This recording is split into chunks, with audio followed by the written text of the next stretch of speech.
চন্দনবাবু তার 2 মেয়ে টিনা এবং রিঙ্কিকে নিয়ে বাস করে। টিনা বিবাহযোগ্য হয়ে উঠলে তার সঙ্গে রাহুলের বিয়ে ঠিক হয়।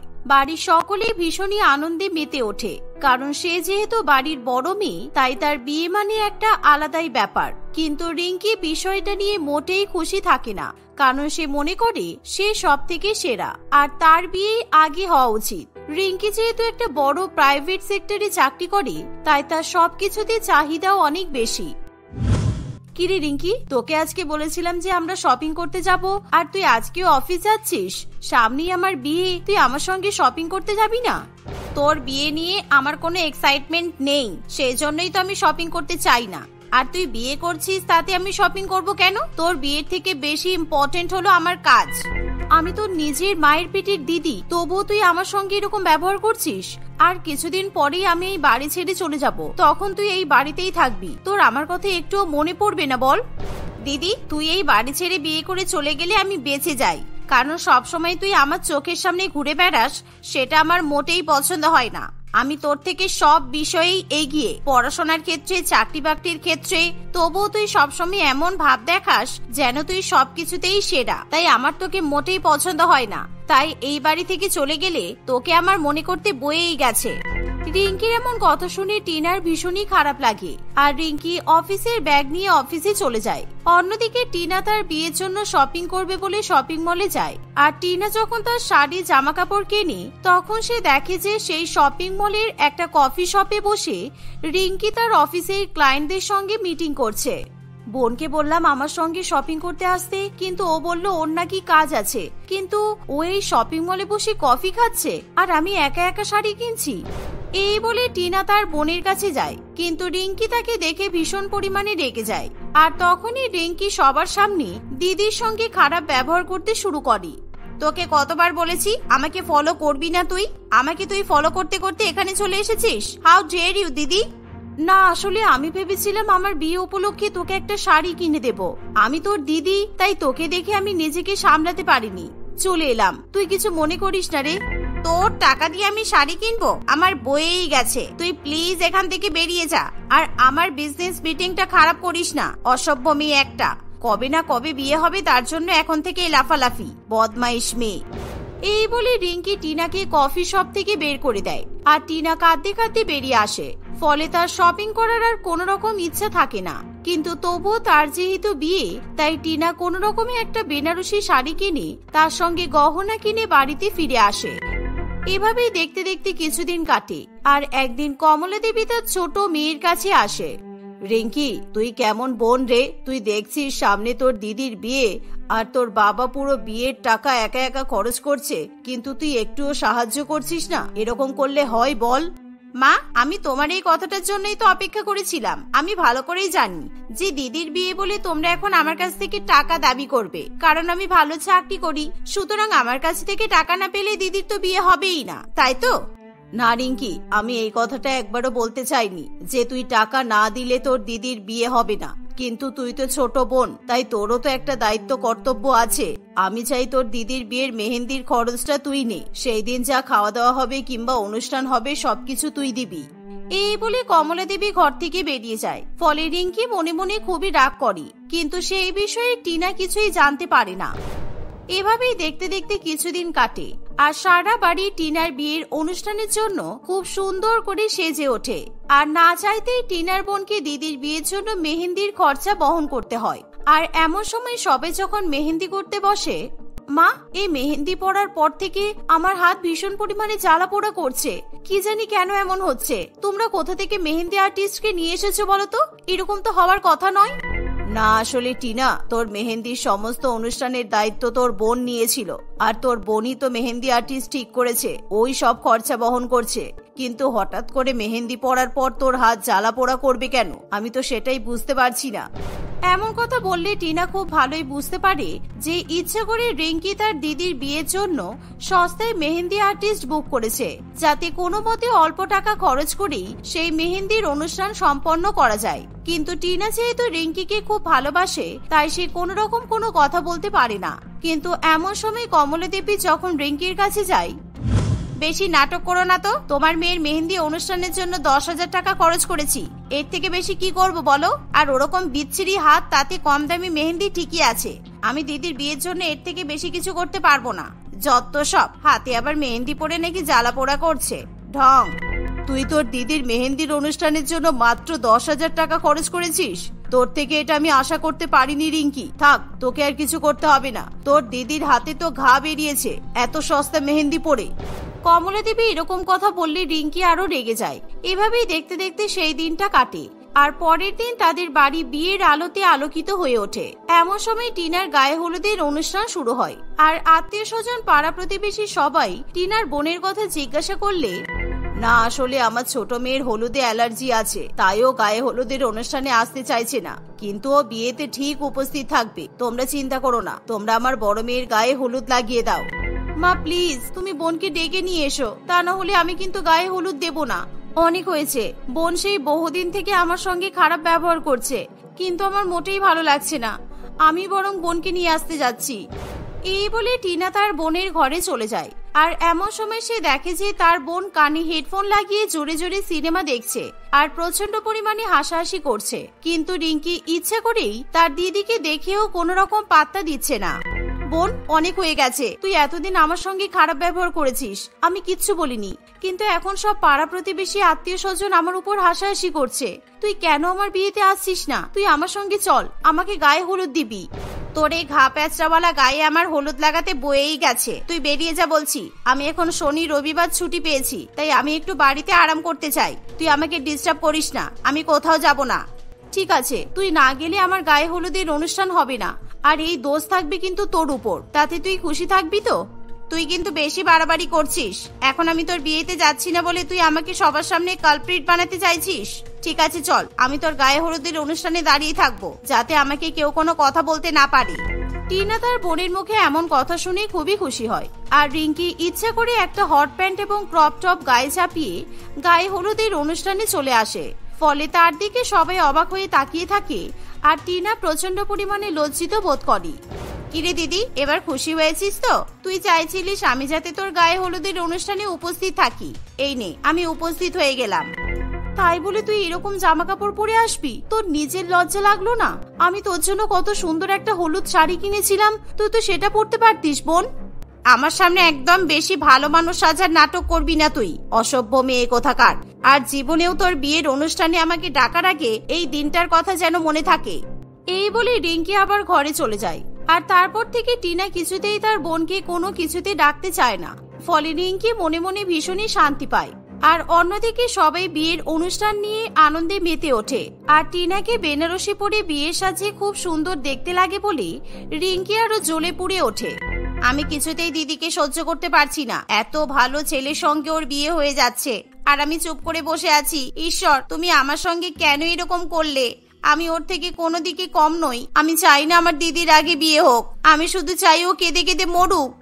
এই বলে রিঙ্কি তার ঘরের দরজা বন্ধ করে দেয়। অন্যদিকে টিনারও চোখে জল চলে আসে, কারণ সে জীবনে সব থেকে বেশি তার বোনকেই ভালোবাসে।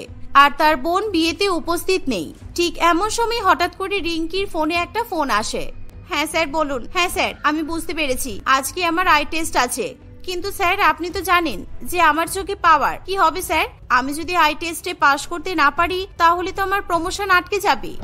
আমার কিছু করার নেই রিঙ্কি, তোমাকে এই টেস্টে পাস করতেই হবে। আমি জানি তোমার চোখে অনেক পাওয়ার আছে, তবে আমি তোমার জন্য একটা ব্যবস্থা করতে পারি। তোমার হয়ে কেউ যদি তোমার বয়সী কোনো মেয়ে এই টেস্টে পরীক্ষায় পাস করে যায় তাহলে তোমার প্রমোশনটা হয়ে যাবে। আর সে যদি তোমার ব্লাড রিলেশন হয় তাহলে খুবই ভালো হয়।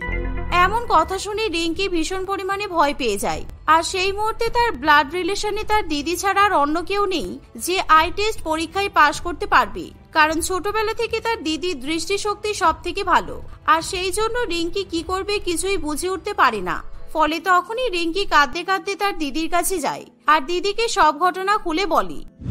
দিদি, আগে যা হয়েছে তুই প্লিজ ভুলে যা, আর তুই আমার সঙ্গে চল আই টেস্ট পরীক্ষাটা দিয়ে আয়। তা না হলে সত্যি আমার প্রমোশন আটকে যাবে। আমি তোর সঙ্গে কোনোদিনও খারাপ ব্যবহার করবো না দিদি, আমি প্রমিস করছি। কিন্তু 1 ঘন্টার মধ্যে আমার বিয়ে রিঙ্কি, আর আমি তোর সঙ্গে যাব? বিয়ের আগে যে করে হোক আমাকে মণ্ডপে পৌঁছাতেই হবে, তা না হলে বাবা মায়ের নাক কাটা যাবে। টিনার কথা শুনে রিঙ্কির মন খারাপ হয়ে যায়। তাই টিনা বাধ্য হয়ে তার বোনের সঙ্গে গাড়ি করে আই টেস্ট পরীক্ষার জন্য বেরিয়ে পড়ে আর দুজনে মিলে পরীক্ষার সেন্টারে গিয়ে পৌঁছায়। টিনা নিজের বিয়ের পোশাকে আই টেস্ট পরীক্ষা দেয় আর এমন সময় তারা যখন গাড়ি নিয়ে বিয়ের মণ্ডপে ফিরে যাওয়ার চেষ্টা করে তখন রাস্তায় প্রচন্ড পরিমাণে জ্যামের সৃষ্টি হয় আর বারবার কমলা দেবী তার দুই মেয়েকে ফোন করতে থাকে, কিন্তু ভয়ের চোটে তারা কেউই ফোন ধরতে চায় না। এবার কি হবে রিঙ্কি? সবাই চলে এসেছে আর রাহুলও আমাকে বিয়ে করতে চলে এসেছে। ওরা হয়তো ভাবছে এই বিয়েতে আমার মত নেই, কিংবা ভাবছে আমি বাড়ি থেকে পালিয়ে গেছি। তুই চিন্তা করিস না দিদি, তুই আজকে আমার যা উপকার করেছিস আমি সারা জীবনেও ভুলবো না, আর যে করেই হোক আমি তোর বিয়ে দিয়েই ছাড়বো। রিঙ্কির কথা শুনে টিনার চোখে জল চলে আসে, কারণ যে বোন তার দিদিকে একদমই সহ্য করতে পারতো না সেই বোন একদিনের মধ্যে এতটা পরিবর্তন হয়ে যেতে পারে টিনা সেটা বিশ্বাস করতে পারে না। এভাবেই তারা 1 ঘন্টার মধ্যে বিয়ের মণ্ডপে গিয়ে পৌঁছায়, কিন্তু তখন সবাই টিনাকে খারাপ খারাপ কথা শোনাতে শুরু করে। কি ব্যাপার কি টিনা, তুমি তোমার বোনের সঙ্গে কোথায় গিয়েছিলে? তুমি যদি আমাকে বিয়ে করতে না চাও তাহলে বলে দিতে পারতে যে তুমি অন্য কাউকে পছন্দ করো, কিন্তু আমাকে এরকম ভাবে অপমান করার তো কোনো মানে ছিল না, তাই না? আমি আর তোমাকে বিয়ে করবো না। তুমি আমাকে ভুল ভাবছো রাহুল, তুমি যদি সত্যি কথা জানতে পারো তাহলে আমাকে এত কথা শোনাবে না। আর আমি 1 ঘন্টা দেরি করেছি বলে তুমি আমাকে বিয়ে না করার সিদ্ধান্ত নিয়ে নিলে। এই বলে টিনা সবাইকে সত্যি কথা জানায়, আর রাহুলও তার পরিবারের অন্যান্য সদস্যরা সত্যি কথা শুনে প্রচন্ড পরিমাণে লজ্জায় পড়ে। সত্যি রাহুল দা, আমি তোমাকে আগে অনেক পছন্দ করতাম আর আমি তোমাকে বিয়ে করতে চেয়েছিলাম, কিন্তু তোমার এরকম কথা শুনে আমি চাই না দিদির সঙ্গে তোমার বিয়ে হোক। মাত্র 1 ঘন্টার মধ্যেই তুমি আমার দিদির প্রতি বিশ্বাস হারিয়ে ফেললে, তাহলে সারাটা জীবন তোমরা একসঙ্গে কিভাবে থাকবে? আমি কিন্তু আমার দিদির অপমান কিছুতেই মেনে নিতে পারবো না রাহুল দা। রিঙ্কির এমন কথা শুনে রাহুলের ভীষণ পরিমাণে খারাপ লাগে, তাই রাহুল তখনই টিনার কাছে ক্ষমা চায়। আর কিছুক্ষণের মধ্যেই খুবই ধুমধাম করে টিনার সঙ্গে রাহুলের বিয়ে হয়ে যায়। আর এবার টিনার বিয়েতে সব থেকে বেশি আনন্দ করে তার বোন রিঙ্কি। এভাবেই টিনার বিয়ে হয়ে যাওয়ার পর থেকে দুই বোনের মধ্যে আর কোনো রকম কোনো সমস্যার সৃষ্টি হয় না, কিন্তু রিঙ্কি সবসময় তার দিদিকে মিস করে। তাই মাঝে মধ্যে রিঙ্কি তার দিদির সঙ্গে দেখা করতে দিদির শ্বশুর বাড়িতে চলে যায়। শ্রেয়া তার শাশুড়ি মা নন্দিতা দেবী এবং স্বামী প্রীতমের সঙ্গে থাকত। শ্রেয়া এবং প্রীতমের বিয়ের 6 মাস হয়ে গেলেও শ্রেয়া এতদিনে নিজের বাপের বাড়িতে যেতে পারেনি, কারণ বিয়ের পরের দিন থেকেই নন্দিতা দেবী শ্রেয়ার উপর সংসারের সমস্ত দায়িত্ব অর্পণ করে। আর ঠিক সেই কারণেই নন্দিতা দেবী নিজের বৌমাকে বাপের বাড়ি পর্যন্ত যেতে দেওয়ার অনুমতি দেয় না। মা, এটা কিন্তু তুমি শ্রেয়ার সঙ্গে ঠিক করছো না। শ্রেয়াকে এবার বাপের বাড়িতে যেতে দাও, অনেকদিন তো হয়ে গেল। ওর তো নিজের মা বাবা ভাই বোনের সঙ্গে দেখা করতে ইচ্ছা করে। বউয়ের গোলামি করতে চলে এসেছিস তাহলে? তোর বউ চলে গেলে সংসারের কাজকর্ম কে করবে? এই বুড়ি বয়সে আমাকে কি রান্না বান্না করতে হবে নাকি? আমি জানতাম তুমি এটাই বলবে, আর সেই কারণে আমি সব ব্যবস্থা করে ফেলেছি। আমি একটা কাজের বউকে দেখেছি, ওর নাম শান্তি। যতদিন শ্রেয়া নিজের বাপের বাড়িতে থাকবে, শান্তি আমাদের বাড়িতে কাজ করবে। বাড়ির সমস্ত কাজ রান্না বান্না সব শান্তি করবে, তোমাকে কিছুই করতে হবে না। আশা করছি এবার তোমার কোনো আপত্তি নেই। না, আমার কোনো আপত্তি নেই, তবে তোর বউকে তাড়াতাড়ি চলে আসতে বলিস। সেদিনই প্রীতম শ্রেয়াকে তার বাপের বাড়িতে দিয়ে আসে। পরের দিন সকালবেলা থেকেই শান্তি তাদের বাড়িতে কাজ করতে চলে আসে। শান্তি প্রথম দিন থেকেই ঘরের সমস্ত কাজকর্ম খুবই সুন্দরভাবে করতে শুরু করে। নন্দিতা দেবী অনেক চেষ্টা করলেও শান্তির কাজের প্রতি কোনো অভিযোগ করতে পারে না। এরকম ভাবে কয়েকদিন কাটে। একদিন সকালবেলা শান্তি প্রীতম এবং তার মায়ের জন্য ডাইনিং টেবিলে ব্রেকফাস্ট রেডি করে। আর ঠিক তখনই শান্তির ভীষণ জোরে কাশি পায়, তাই সে খাবার টেবিল থেকে কিছুটা দূরে সরে গিয়ে খক খক করে কাশতে শুরু করে। আর ঠিক তখনই সেখানে প্রীতম এবং তার মা চলে আসে। শান্তি তাদেরকে দেখে খুব ভয় পেয়ে যায় এবং সে কাশি আটকে রেখে চুপ করে দাঁড়িয়ে থাকার চেষ্টা করে। কিরে, টেবিলে ব্রেকফাস্ট রেডি করে দিয়েছিস আর আমাদেরকে ডাকলি না কেন? তুই খাবার ঠান্ডা হয়ে গেলে তারপর কি আমাদের ডাকবি? টেবিলে খাবার রেখে দাঁড়িয়ে দাঁড়িয়ে তোকে কি দেখতে বলা হয়েছে? মা, তুমি এরকম কেন করো শান্তিকে? সব কাজ শান্তি কত ভালো মতো করে বলো তো। শান্তি আমাদের জন্য এত পরিশ্রম করে, আর তবুও তুমি সবসময় শান্তিকে কথা শোনাও। শান্তির হাতের কাজ সত্যিই খুব ভালো আর খুবই পরিষ্কার পরিচ্ছন্ন। হ্যাঁ তো, এমনি এমনি তো আমাদের জন্য পরিশ্রম করছে না, টাকা নেওয়ার জন্যই তো করছে। ফ্রিতে কি আমাদের দেখাশোনা করছে নাকি? এই, তুই কিছু বলছিস না কেন? চায়ে কতটা চিনি দিয়েছিস? কালকে তো চায়ে বেশি চিনি দিয়ে ফেলেছিলি, আজকে ঠিক করে চাটা করেছিস তো? নন্দিতা দেবীর কথার উত্তরে শান্তি যেই কথা বলতে চায় তখনই তার আরো জোরে জোরে কাশি পায়। সে আর বেশিক্ষণ ধরে কাশি আটকে রাখতে পারে না। শান্তিকে কাঁদতে দেখে নন্দিতা দেবী প্রচন্ড পরিমাণে রেগে যায়। এই মূর্খ মেয়ে কোথাকার, তোর কি জ্ঞান বুদ্ধি কিচ্ছু নেই? তুই এরকম ভাবে খক খক করে কাশি শুরু করেছিস? মুখের কাছে অন্তত হাতটা রাখ, কিংবা শাড়ির আঁচলটা মুখের কাছে ধর। তোর জন্য তো এবার আমরা অসুস্থ হয়ে পড়বো। দেখছিস তো আমরা খাবার খেতে বসেছি, আর এখনই তোর কাশি শুরু হলো। তোর এরকম কাশি দেখে আমার তো খাওয়ার ইচ্ছাই শেষ হয়ে গেল। এই নাও শান্তি, জল খাও, জল খাও, ঠিক হয়ে যাবে। তুমি কি অসুস্থ নাকি? তোমার যদি মনে হয় তোমার শরীর অসুস্থ, তাহলে তুমি কিন্তু বাড়ি চলে যেতে পারো। আরে বাবা, কাজের মেয়ের প্রতি তোর দরদ একেবারে উতলে উঠছে কেন?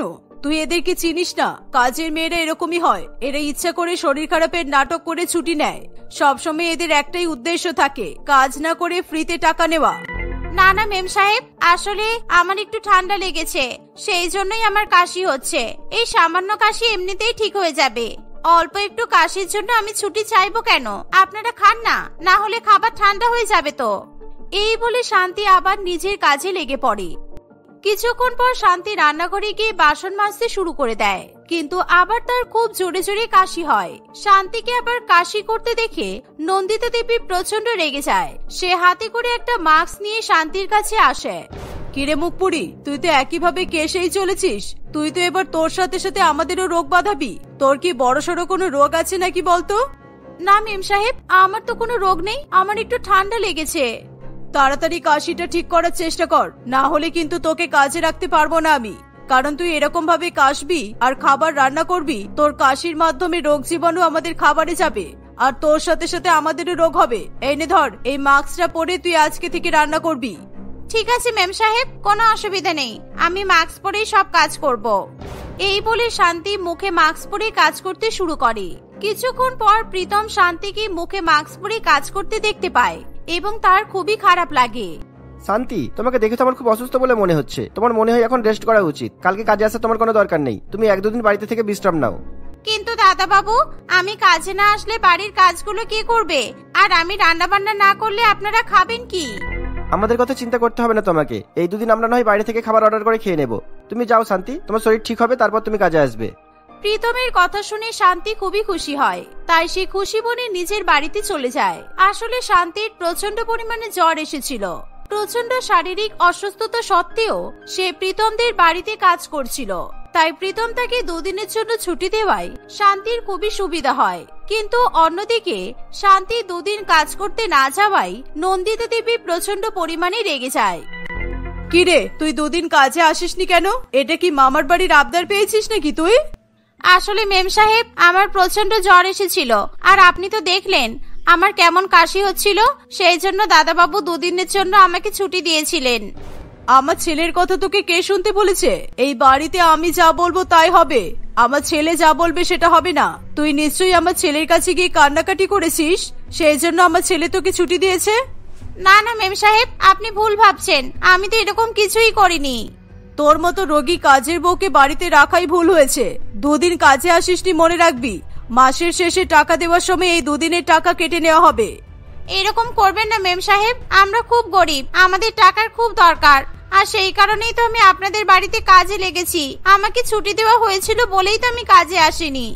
কিছু করার নেই, এরকম না করলে সবসময় তুই শরীর খারাপের নাটক করবি। এই বলে নন্দিতা দেবী সেখান থেকে চলে যায়। শান্তি মন খারাপ করে আবার বাড়ির কাজ করতে শুরু করে। এভাবেই সময় কাটতে থাকে। আসলে শান্তি এবং তার স্বামী তাদের এক 5 বছরের বাচ্চা ছেলের সঙ্গে এক বস্তিতে বাস করত। তাদের পারিবারিক এবং আর্থিক অবস্থা খুবই শোচনীয় ছিল। আধপেটা খেয়ে কোনো রকমেই তাদেরকে জীবন কাটাতে হতো। সেই সাথে শান্তি নন্দিতা দেবীর বাড়িতে অনেক শারীরিক পরিশ্রম করায় সে খুব দুর্বল হয়ে পড়েছিল, আর সেই কারণে কিছুদিন পরপরই সে খুব অসুস্থ হয়ে পড়ে। কিন্তু এখন সে অসুস্থ হলেও কাউকে কিছু বুঝতে দেয় না। এরকম ভাবে 2-1 মাস কাটে। 2 মাস পর নন্দিতা দেবীর বৌমা শ্রেয়া আবার নিজের শ্বশুর বাড়িতে ফিরে আসে। এই তো বৌমা চলে এসেছে। এবার আর তাহলে এই রোগী মেয়েটাকে আমাদের বাড়িতে রাখার দরকার নেই। এরকম অসুস্থ মেয়ে আমাদের বাড়িতে থাকলে আমরাও ওর সাথে সাথে অসুস্থ হয়ে পড়বো। শান্তি, তোকে আর কাল থেকে কাজে আসার দরকার নেই। মা, তুমি শান্তিকে কাজ থেকে তাড়িয়ে দিও না। শান্তি খুব গরিব, ওদের টাকার ভীষণ প্রয়োজন। শান্তি আমাদের বাড়িতে কাজ করুক না, অসুবিধা কি আছে? এতে শ্রেয়ার তো সুবিধাই হবে, কারণ একা হাতে সমস্ত কাজ করতে শ্রেয়ার তো অসুবিধাই হয়। হ্যাঁ মা, শান্তি যদি আমাদের বাড়িতে কাজ করে তাহলে সত্যি আমার সুবিধা হবে। না হয় আমি রান্নাগুলো সবই করব, কিন্তু বাকি কাজগুলো যদি শান্তি করে দেয় তাহলে তো ভালোই হবে। বুঝলাম, তোমরা ইচ্ছা করে এই প্ল্যানটা করেছিলে। তাহলে তোমার কাজ করতে অসুবিধা হয় আর তোমার একটা কাজের মেয়ের প্রয়োজন, সেই কারণে তুমি ইচ্ছা করে বাপের বাড়িতে গিয়েছিলে যাতে পুরোপুরি ভাবে একটা কাজের মেয়ের বন্দোবস্ত করতে পারো, তাই তো? আপনি পুরোপুরি ভুল ভাবছেন মা, আমরা শুধু শান্তিকে সাহায্য করতে চাইছি। শোনো, তোমাদের যদি কাজের মেয়ের প্রয়োজন থাকে তাহলে অন্য কোনো মেয়েকে নিয়ে এসো। এই অসুস্থ মেয়েটাকে বাড়ি থেকে বিদায় করো, কারণ এই অসুস্থ মেয়েটাকে দেখেই আমার ঘৃণা করে। সব সময় খক খক করে এর কাশি হতেই থাকে। এর সঙ্গে থাকলে আমরা সবাই অসুস্থ হয়ে পড়বো। মা, কারোর প্রতি এত অবহেলা করা উচিত নয়, কিন্তু শান্তি আমাদের মতোই মানুষ। আমরা যেরকম মাঝে মধ্যে অসুস্থ হয়, শান্তিও তো মাঝে মধ্যে অসুস্থ হতেই পারে। এটা তোর কোনো দোষ নেই। কেউ কি আর ইচ্ছা করে অসুস্থ হয়? তুমিই বলো। শান্তি এই বাড়িতেই থাকবে, এটাই আমার ফাইনাল ডিসিশন। জানি না এরকম একটা অসুস্থ কাজের মেয়ের প্রতি তোদের এতটা দরদ কিসের। ঠিক আছে, তোদের যা ভালো লাগে তোরা সেটাই কর। এই বলে নন্দিতা দেবী সেখান থেকে চলে যায়। দেখলে তো প্রীতম, মা কেমন করে কথাগুলো বলে গেল। সব সময় মা এরকম করে, আমার আর ভালো লাগে না এসব। কি করবে বলো তো, মায়ের এরকম তো খিটখিট করার স্বভাব। এতদিন তুমি ছিলে না, শান্তির উপর মা অনেক অত্যাচার করেছে। যাক, তুমি মায়ের কথা বাদ দাও। শান্তি, তোমার কোনো চিন্তা নেই, তুমি আগে যেরকম কাজ করতে সেরকমই কাজ করবে। আপনাদেরকে যে কিভাবে আমি ধন্যবাদ জানাবো, আপনারা আমার উপর অনেক উপকার করেছেন। আমি যতটা সম্ভব আপনাদের সবার ঠিকমতো খেয়াল রাখার চেষ্টা করব। আমি চাইবো আপনাদের কারোর জন্য কোনো অসুবিধা না হয়। এই বলে শান্তি কাজ করতে শুরু করে, কিন্তু নন্দিতা দেবী এখনো শান্তিকে অবহেলা করতেই থাকে। শান্তিকে দেখলেই নন্দিতা দেবী তার থেকে দূরে চলে যায়। এমনকি শান্তি তার সামনে দাঁড়িয়ে থাকলেও নন্দিতা দেবী নিজের খাবার নিয়ে নিজের ঘরে চলে যায়। এরকম ভাবে সময় কাটতে থাকে। একদিন হঠাৎ করে নন্দিতা দেবী ডেঙ্গি জ্বরে আক্রান্ত হয়ে পড়ে। ডেঙ্গি জ্বরের ফলে তার গায়ে দানা দানা মতো চুলকানিও দেখা দেয়। বাড়িতে রেখেই নন্দিতা দেবীর চিকিৎসা শুরু করানো হয়। মা শুনুন, আপনি কিন্তু এখন অসুস্থ। আপনি আমাদের ধারে কাছেও আসবেন না বলে দিলাম। আপনি শুধুমাত্র আপনার ঘরেই থাকবেন আর ঘর থেকে একদম বেরোবেন না, কারণ আপনার সংস্পর্শে আসলে আমরা অসুস্থ হয়ে পড়ব। আপনি নিজের ঘরেই থাকবেন আর আপনার যা যা প্রয়োজন শান্তি আপনাকে দূর থেকে দিয়ে আসবে। নিজের বৌমার মুখে এমন কথা শুনে শান্তি দেবীর ভীষণ খারাপ লাগে। এমনকি শ্রেয়ার সঙ্গে সঙ্গে প্রীতমও নন্দিতা দেবীর ঘরে যাওয়া বন্ধ করে দেয়। কিন্তু শান্তি সবসময় নন্দিতা দেবীর ঘরেই থাকে এবং তার সেবা করতে থাকে। সময় মতো তাকে খাবার খাওয়ানো, তার বিছানা পরিষ্কার করে দেওয়া, তাকে ওষুধ খাওয়ানো, সবকিছুই শান্তি একা হাতে করতে থাকে। এসব দেখে নন্দিতা দেবী মনে মনে খুবই অনুশোচনা করতে থাকে। কিছুদিন পরে নন্দিতা দেবী পুরোপুরি সুস্থ হয়ে ওঠে। দেখলে তো মা, যাকে তুমি এতদিন ধরে অবহেলা করেছো। শান্তি অসুস্থ হলে তুমি ধারে কাছেও যেতে না, এমনকি তুমি ওকে এই বাড়ি থেকে তাড়িয়েও দেবে বলেছিলে। আর আজকে শান্তির সেবা যত্নেই তুমি সুস্থ হয়ে উঠলে। আমাদেরকে ক্ষমা করে দেবেন মা, আমরা শুধুমাত্র আপনাকে শিক্ষা দেব বলেই আপনার কাছে যাইনি। আশা করছি আপনি এটা বুঝতে পেরেছেন। কখনো কোনো অসুস্থ মানুষকে দেখে অবহেলা করতে নেই, তাকে সাহায্য করা প্রয়োজন। আমি আমার ভুলের জন্য সত্যিই লজ্জিত। শান্তি, তুমি পারলে আমাকে ক্ষমা করে দিও। আমি তোমার সঙ্গে কখনো আর খারাপ ব্যবহার করব না। আর তুমি আমাদের বাড়ি ছেড়ে কোথাও যেতে পারবে না। তোমাকে এখানেই কিন্তু সারা জীবন কাজ করতে হবে। আমাকে সুস্থ করে তোলার জন্য তোমাকে অনেক ধন্যবাদ। না না মেম সাহেব, আপনি তো আমার মায়ের মতো, আর আপনার সেবা যত্ন করা আমার কর্তব্য ছিল। আমাকে আর মেম সাহেব বলার কোনো প্রয়োজন নেই শান্তি। আমাকে যখন তুমি তোমার মায়ের সঙ্গে তুলনা করেছো, তখন তুমি আমাকে মাসি বলে ডাকবে। আর তোমার যে সবসময় কাশি হয়, এটা কিন্তু অবশ্যই ঠিক করতে হবে, না হলে তোমার তো বড়সড় কোনো রোগ হতে পারে। এই নাও, তুমি কিছু টাকা রাখো, টাকাটা নিয়ে তুমি তোমার চিকিৎসা করাও। নন্দিতা দেবীর এমন পরিবর্তন দেখে তার ছেলে বৌমা দুজনেই খুবই খুশি হয়। সেদিনের পর থেকে শান্তি ওই বাড়িতে একজন বাড়ির সদস্যদের মতোই সম্মান এবং মর্যাদা পায়। ধীরে ধীরে শান্তিও তার শারীরিক দুর্বলতা এবং অসুস্থতা থেকে মুক্তি পায়, আর সেই সাথে তার সংসারের অভাব অনটনও দূর হয়ে যায়।